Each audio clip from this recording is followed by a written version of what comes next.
O milagre de Ana não impactou só a vida dela, impactou uma nação, gerações e até hoje. Porque nós falamos de Samuel, da sua autoridade, da sua unção até hoje. E hoje nós vamos fechar com uma história, uma passagem muito especial da palavra sobre uma mulher que precisou viver a força da sua oração. E esse é o tema dessa noite, a força da oração silenciosa. E eu quero te convidar a abrir comigo 1 Samuel, no capítulo 1, para nós conhecermos quem é essa mulher, entendermos o que ela nos ensina com o seu testemunho de vida, o que a palavra nos mostra através da vida dessa mulher. 1 Samuel, no capítulo 1, nós vamos ler primeiro do 1 ao 15, do 1 ao 18, desculpa. Então, se você tem a tua Bíblia aí, acompanhe comigo. E a palavra diz assim: Houve um homem em Ramataim, Zofim, da região montanhosa de Efraim, cujo nome era Eucana, filho de Jeroão, filho de Eliú, filho de Tou, filho de Zuf, o Efraimita. Eucana tinha duas mulheres, uma se chamava Ana e a outra Penina. Penina tinha filhos, porém Ana não tinha. Todos os anos esse homem ia da sua cidade para adorar e sacrificar ao Senhor dos Exércitos em Siló, a terra de Hofni e Finéias, os dois filhos de Eli, que eram sacerdotes. No dia em que Eucana oferecia seu sacrifício, ele dava porções destes a Penina e aos seus filhos, e a Ana ele sempre dava uma porção dobrada, porque ele amava, mas ela não tinha filhos. Versículo 9. Certa vez, após terem comido e bebido em Siló, Ana se levantou, e Ana, a palavra fala que ela tinha um coração com muita dor, com muito peso por ser estéril, né? Como a palavra diz, ela não gerava filhos. E isso trazia uma dor muito forte sobre o coração de Ana. E especialmente porque a palavra sempre nos fala da esterilidade como um peso, né? Sobre a sua geração, sobre a família, um peso sobre pecado. Muitas vezes a esterilidade da mulher era considerada um pecado da sua geração. Então Ana carregava todo esse peso de não ter gerado filhos. E o versículo 9 diz que certa vez, após terem comido e bebido em Siló, Ana se levantou quando o sacerdote Eli estava sentado na sua cadeira junto a um pilar no templo. E Ana, com amargura de alma, orou ao Senhor e chorou muito. Ela fez um voto dizendo: Senhor dos exércitos, se de fato tu olhares para a minha aflição e te lembrares de mim, e não te esqueceres da tua serva e lhe deres um filho homem, eu o dedicarei ao Senhor por todos os dias da sua vida, e sobre a cabeça dele não passará navalha. Ana continuava a orar diante do Senhor, e o sacerdote Eli começou a observar o movimento dos seus lábios, porque Ana só falava em seu coração e os seus lábios se moviam. Porém não se ouvia nenhuma voz. Por isso Eli pensou que ela estava embriagada. E lhe disse: até quando você vai ficar embriagada? Trate de ficar longe do vinho, mulher. Porém Ana respondeu: não, meu senhor, eu sou uma mulher angustiada de espírito. Não bebi vinho nem bebida forte, apenas estava derramando a minha alma diante do Senhor. Não pense que esta sua serva é ímpia. Eu estava orando assim até agora porque é grande a minha ansiedade e a minha aflição. 17. Então ele disse: vá em paz e que o Deus de Israel lhe conceda o que você pediu. Ana respondeu: que eu possa então encontrar favor diante dos olhos de Deus. Ela seguiu seu caminho, comeu alguma coisa, porém o seu semblante já não era mais triste. Aqui nós vemos a história de Ana, uma mulher que era amada pelo seu esposo, porque a palavra deixa isso claro, que o esposo dela, Eucana, a amava. E tem até um momento em que Eucana fala isso para Ana, quando ela está amargurada, chorando por não ter filhos. Ele chega a questioná-la se ele não é melhor para ela do que 10 filhos, porque certamente ele era um ótimo esposo. Ele amava, tratava com respeito, carinho e fazia o que lhe cabia, o que ele entendia que podia ser feito para, de alguma forma, consolar a dor que ela carregava no coração por ser uma mulher estéril. E aí Ana num determinado momento, onde eles estão dentro de uma cerimônia que eles faziam todos os anos, ela se apresenta no templo. E ela rasga o seu coração em oração, clamando para o Senhor angustiada, para que o Senhor lhe permitisse ser mãe. E olhando para a história de Ana, nós podemos aprender muitas coisas. Mas hoje eu quero focar no tema da palavra que diz a força da oração silenciosa. Porque a palavra fala que Ana estava diante do Senhor, clamando, orando, sem que se ouvisse de fato as suas palavras. Tanto é que o sacerdote achou que ela estava embriagada, que ela estava ali só tendo uma atitude descontrolada. Mas ela apresenta o seu coração diante de Deus com toda essa dor numa postura de oração. E o ponto principal, se nós pudermos olhar hoje para a história de Ana e acharmos um ponto principal, Ana teve uma força muito grande, uma força absurda, uma força poderosa, que transformou a sua dor em oração. E isso é algo que não é fácil. Eu não sei se você já passou por algum momento de muita angústia, muita dor, muita tribulação, um momento de desespero, um momento onde você não via solução, não via caminho, um momento onde realmente você estava sendo oprimido. Se você passou por esse momento, e de repente você passou, ou de repente você tem passado por esse momento, não é fácil, nesses momentos, escolher adotar uma postura de oração, uma postura de sujeição a Deus, uma postura de entrega daquela dor em forma de oração. E esse é o primeiro ponto que nós podemos olhar para a história de Ana e aprender com ela através da palavra. A dor pode ser transformada em oração. Ana escolheu transformar a sua dor em oração. E aí aqui entra um ponto extremamente importante, porque a dor, querido, é inevitável na vida. A vida ela vai trazer as suas dores, os seus problemas, os seus dilemas, as suas lutas, as suas batalhas. Essa é a vida. Eu não sei por que às vezes a gente acha que a gente vai passar por essa vida sem enfrentar momentos de dor. Jesus, que é o nosso maior exemplo, é exemplo nisso também, de enfrentar dor, enfrentar momento de tribulação, momento de sofrimento. Então a dor é inevitável. Só que a escolha é nossa de transformá-la ou absorvê-la. A escolha é nossa, o que vamos fazer com a dor? A dor é inevitável, mas transformar essa dor é opcional. A dor vai chegar, mas o que nós escolhemos fazer quando ela chega é uma opção nossa. E a primeira coisa que nós olhamos para a história de Ana e que ela nos ensina é que ela escolheu transformar essa dor em oração.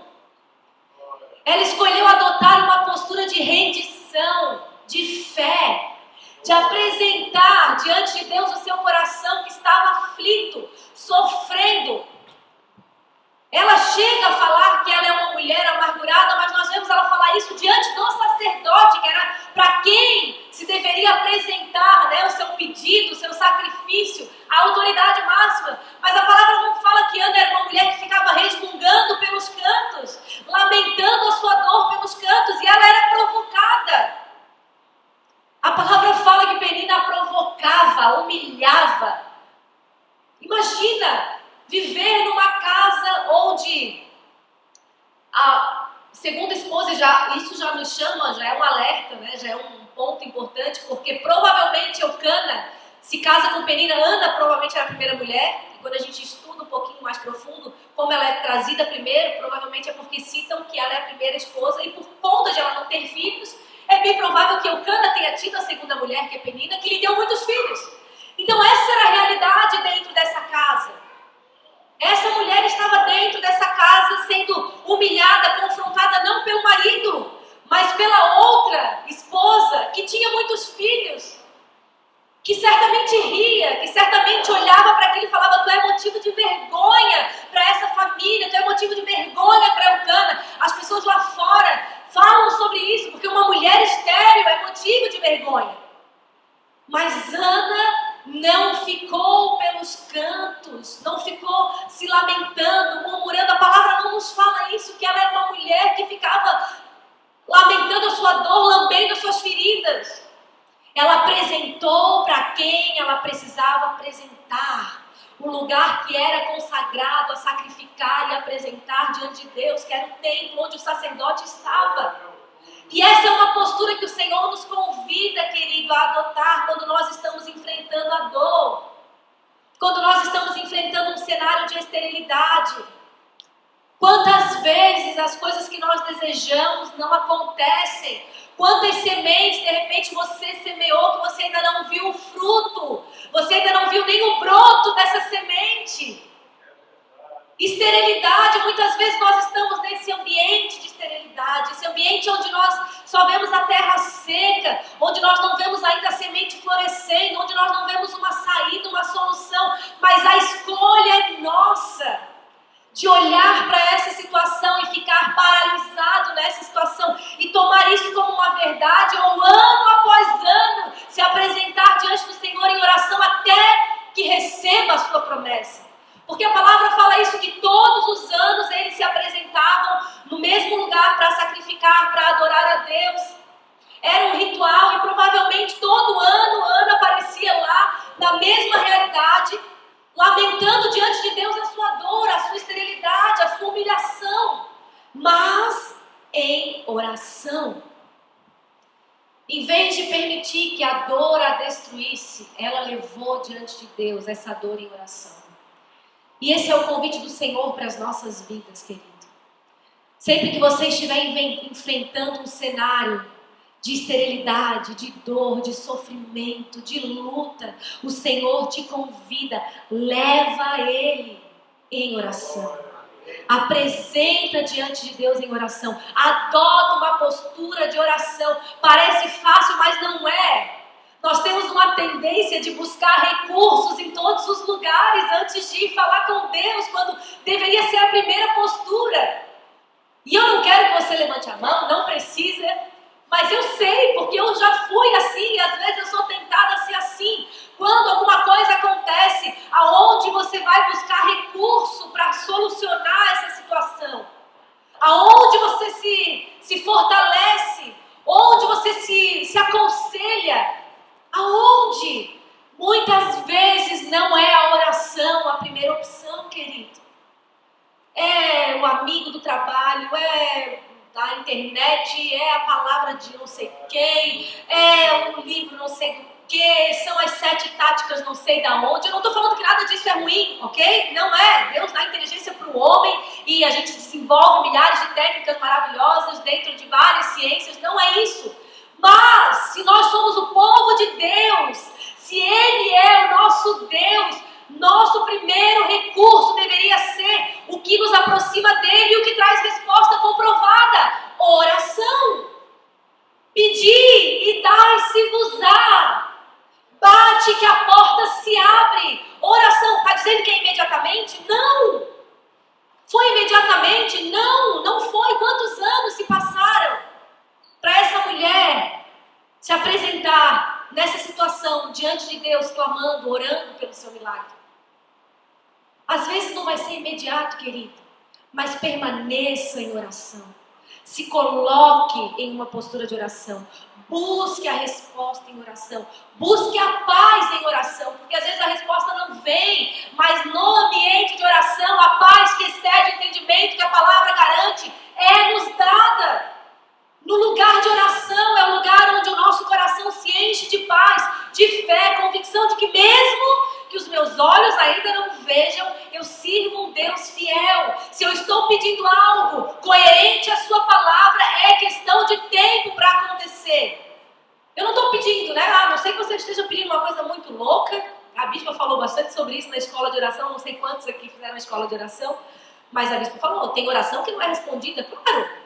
Porque tem oração muito louca, né? Oração que não tem nada a ver com a palavra, nada de bênção, nada do que Deus nos ensina. Não estou falando dessas. Mas, querido, se o teu milagre, se o teu pedido é coerente com aquilo que Deus te promete na palavra, não desiste de orar.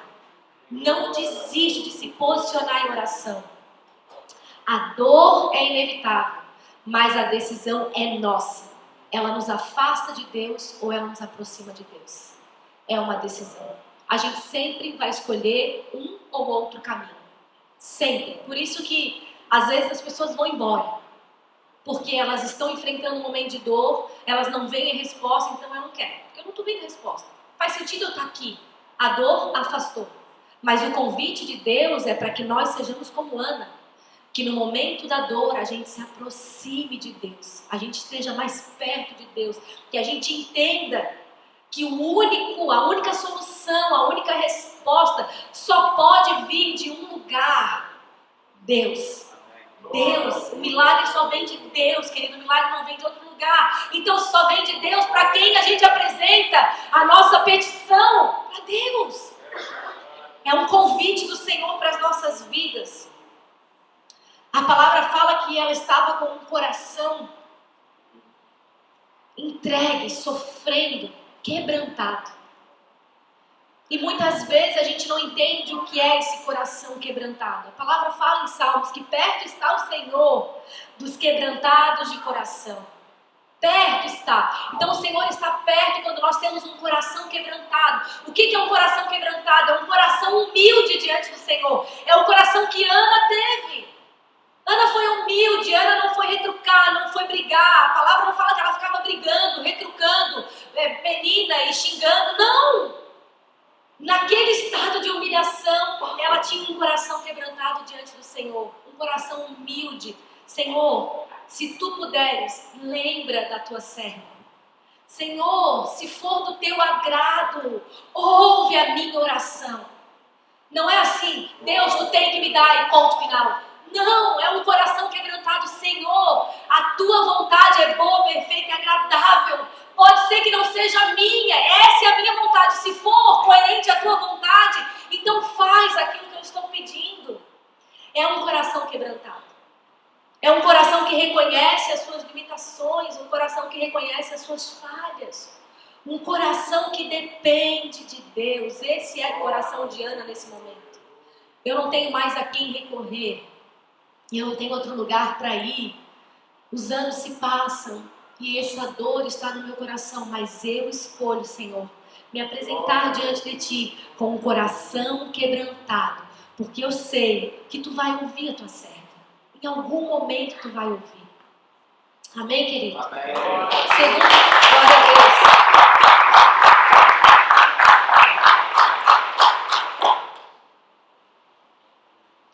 O segundo ensinamento que Ana nos dá. Ana escolheu perseverar, mesmo não sendo compreendida. O que a palavra nos fala? Que o sacerdote Eli, naquele primeiro momento, ele não entendeu o que estava acontecendo e não só não a compreendeu, como a julgou. Porque ele diz, mulher, até quando tu vai ficar aí bêbada?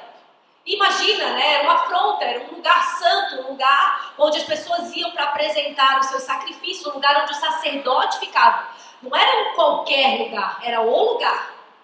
E chega alguém bêbado, imagina, era uma afronta. Essa era a visão do sacerdote naquele primeiro momento. Mulher, como é que tu vem para cá, bêbada? Ela não foi compreendida no primeiro momento, querido.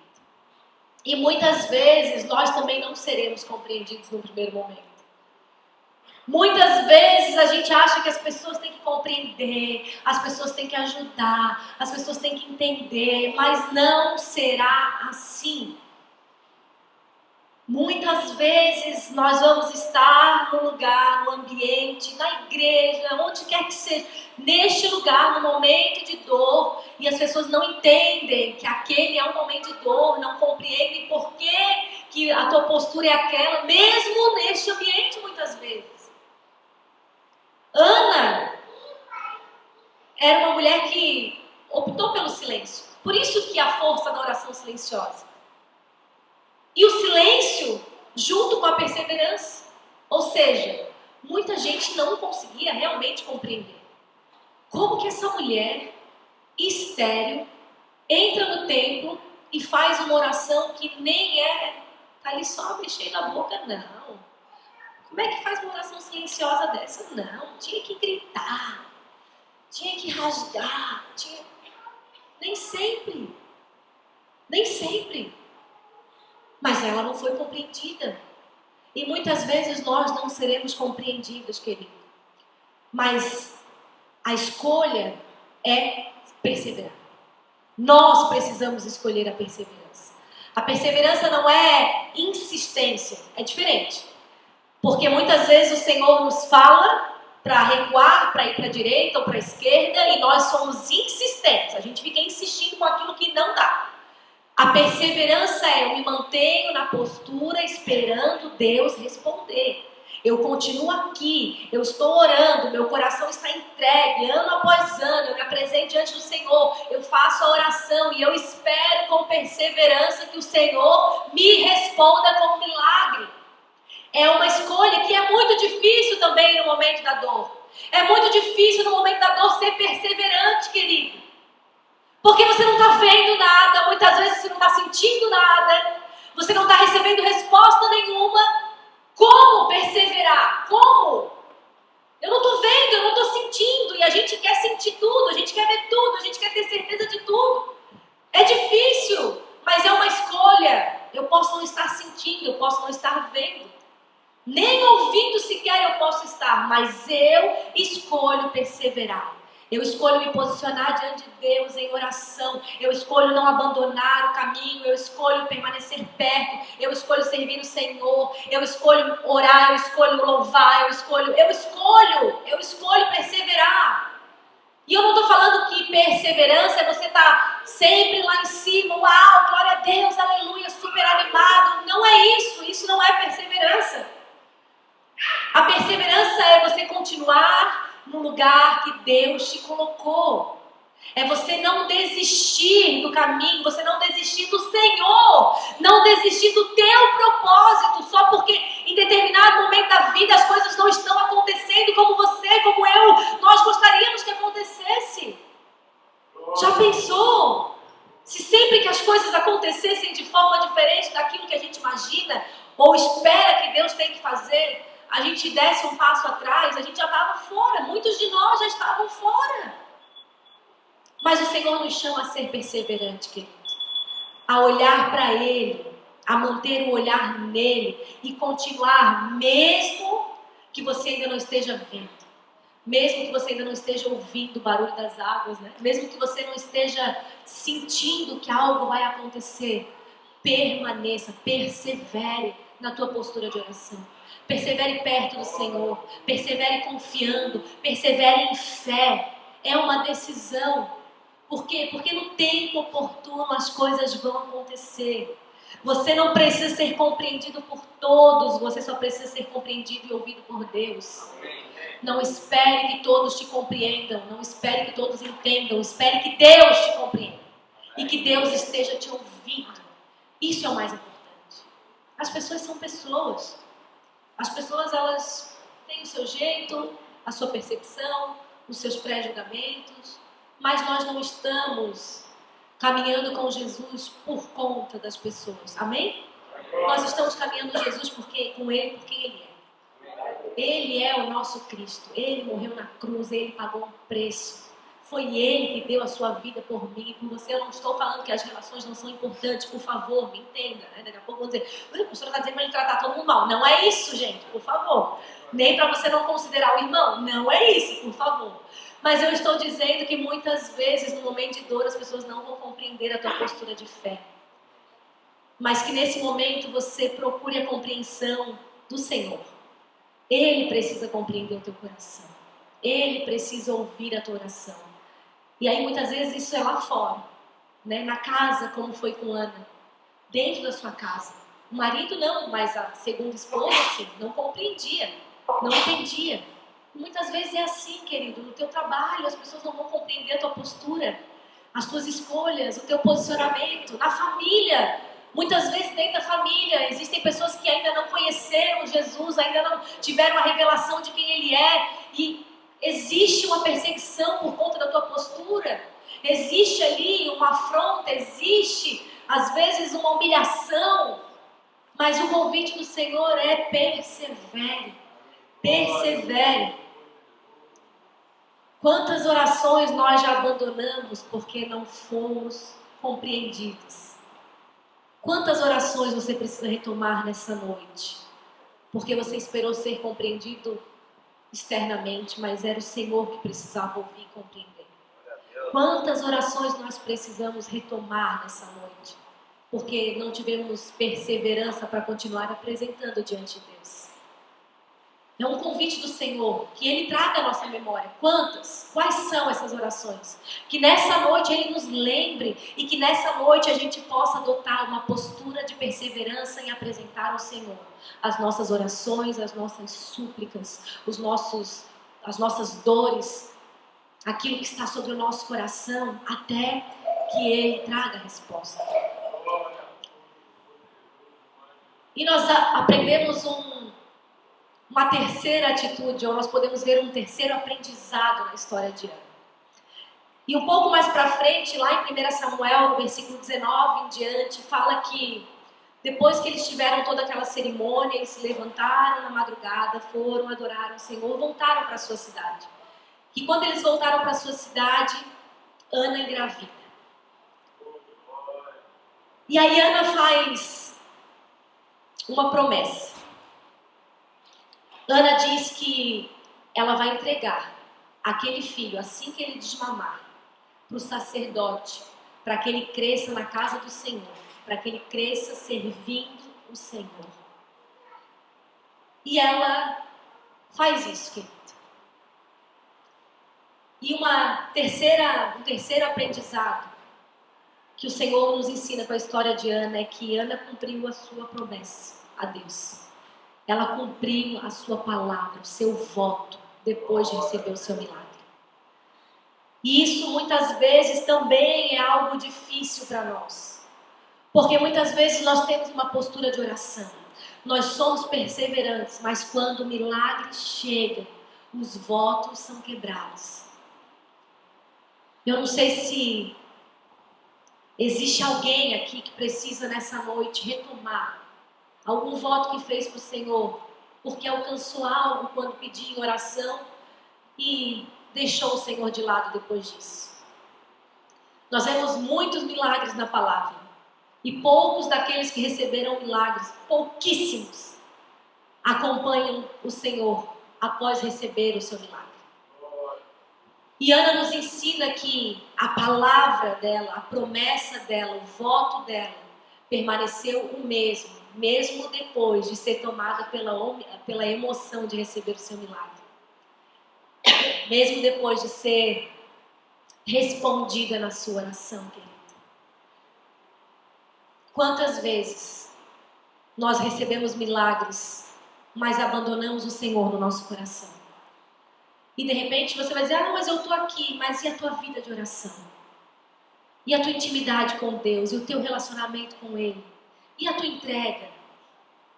Todas as outras coisas que envolvem a caminhada, elas estão iguais, elas permanecem aí, firmes, você permanece amando o Senhor de todo o teu coração. Você permanece fiel a Ele, leal a Ele, as promessas que você fez a Ele. Ana recebeu o filho do seu milagre e entregou para ser criado pelo sacerdote, porque ela prometeu para o Senhor que assim ela faria. Quantas promessas a gente faz para Deus, Senhor, se tu me livrar dessa situação, eu vou te servir de todo o meu coração. Senhor, se tu me livrar de mais essa, eu nunca mais abandono a fé, nunca mais eu deixo de pregar a palavra, Senhor, nunca mais eu deixo de entregar a minha oferta, Deus. Mas será que isso está prevalecendo até o dia de hoje, querido? Uma vez eu escutei um rapaz falando que prometeu para o Senhor que se um dia o Senhor soubesse que ele ia se desviar, que o Senhor o matasse. E eu fico pensando, muitas vezes a gente não desvia saindo da igreja, a gente está desviado dentro dela. Porque o coração está longe, a gente vive como se não conhecesse Jesus, a gente vive como se não conhecesse o Evangelho. A gente vive uma vida quase que mundana, Mas a gente vem no ambiente da igreja, a gente está no culto, a gente ouve uma palavra, eu tomo até a ceia, que eu já me batizei. Uma vez no mês eu apareço na igreja e tomo uma ceia, tá tudo bem. Mas o coração já está distante. Então, se existe algum voto, alguma promessa, se em alguma situação da tua vida você se comprometeu com o Senhor, com o que quer que seja, querido, faça, cumpra, retome, hoje, amanhã, o mais rápido possível. Porque isso é ser fiel. Isso é entender que o milagre quem traz é Ele. É Ele que dá todas as coisas, Ele que proporciona tudo. Ele faz como Ele quer, do jeito que Ele quer, na hora que Ele quer, e Ele tem um porquê. Muitas vezes a gente não vai entender o porquê de Deus, e tem coisas que a gente não vai entender nem enquanto nós estivermos aqui, querido. Mas que mesmo assim a gente permaneça, persevere, adote uma postura de oração e não esqueça de manter as nossas promessas e as nossas palavras e os nossos votos que nós fizemos a Ele. Porque o Senhor, Ele não esquece. O Senhor é fiel. Mas Ele nos chama a ser fiéis. O Senhor é fiel, querido. Ele promete, Ele cumpre. Ele fala, acontece. Mas o convite é para que a gente também seja fiel. E nós já vamos concluir. Mas a história não termina assim, né? Nós vemos que Samuel, ele nasce, ele cresce e ele se torna um profeta. O milagre de Ana não impactou só a vida dela. Impactou uma nação, gerações e até hoje. Porque nós falamos de Samuel, da sua autoridade, da sua unção até hoje. Então entenda, querido. Tá difícil? Tá pesado? É um momento de esterilidade, humilhação? Adote uma postura de oração. Seja perseverante até receber o teu milagre. Quando receber o teu milagre, cumpra aquilo que você prometeu para o Senhor. Mas entenda que às vezes demora um pouquinho, é porque o teu milagre não é só teu. É um milagre que vai impactar uma geração. É um milagre que vai impactar uma nação. É um milagre que vai ser muito mais amplo do que você está entendendo, compreendendo. É um milagre que vai tocar famílias. É um milagre que vai além da tua compreensão, que é um milagre teu, mas não é. Por isso que às vezes as coisas demoram um pouquinho mais. Sabe aquela coisa que a gente fala, não é que está demorando, Deus está caprichando, mas é mais ou menos isso, não é que está demorando, é que Deus está gerando um milagre, e muitas vezes, querido, esse milagre não é só teu, é um milagre que vai impactar vidas, gerações, nações, igreja, com aquilo que o Senhor vai te entregar. Amém, querido?